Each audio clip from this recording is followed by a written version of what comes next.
un énorme plaisir d'être là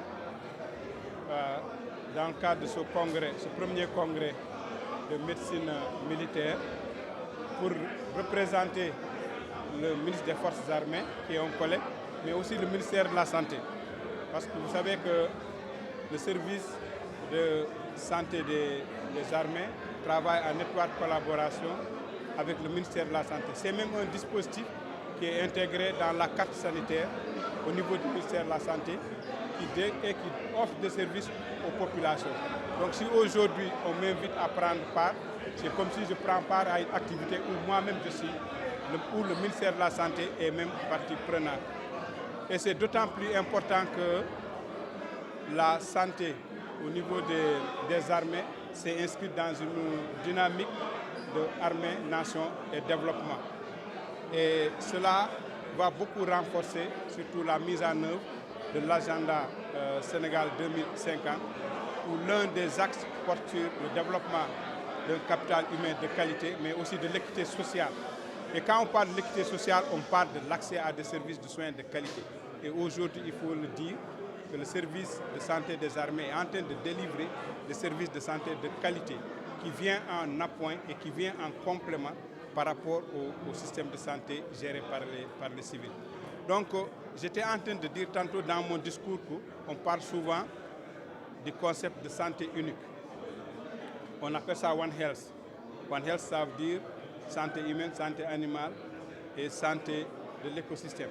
Mais ici, moi, je pense que le service de santé des armées a commencé à appliquer le concept One Health en disant qu'il n'y aura pas de décloisonnement entre la santé gérée par le ministère de la Santé pour les civils et la santé qui est gérée par le service des armées, qui, jadis, pendant les campagnes de guerre, était exclusivement réservée aux armées. Mais maintenant, on est quand même dans un monde où on a de plus en plus la paix. Nos armées se sont adaptées et aujourd'hui, ils appliquent le concept de santé unique dans le bon sens. Santé pour les populations civiles, mais également santé pour les armées. Et au Sénégal, il faut le dire, la santé des armées, les services de santé des armées jouent un rôle extrêmement important dans le dispositif de notre système de santé. Parce qu'on a chaque jour des milliers de patients qui se rendent dans ces structures de santé et qui sont soignés, mais avec des soins de santé de qualité. Aujourd'hui, nous sommes dans un monde où on a plusieurs menaces. Et parmi ces menaces, on a les maladies non transmissibles. Et le problème des maladies non transmissibles, c'est des maladies à coût élevé sur lesquelles on n'a pas beaucoup de possibilités d'avoir des programmes qui sont soutenus par les bailleurs au niveau international.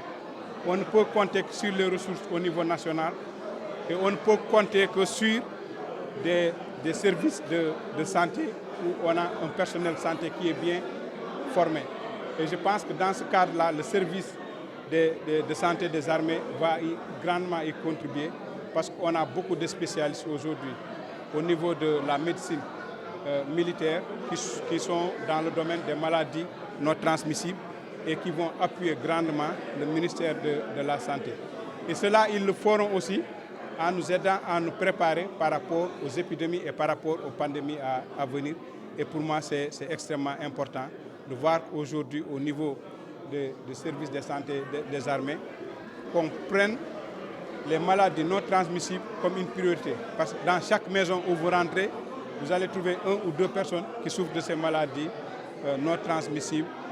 Et ce serait vraiment bien qu'ils puissent aussi appuyer pour qu'on puisse avoir accès à des services de santé de qualité.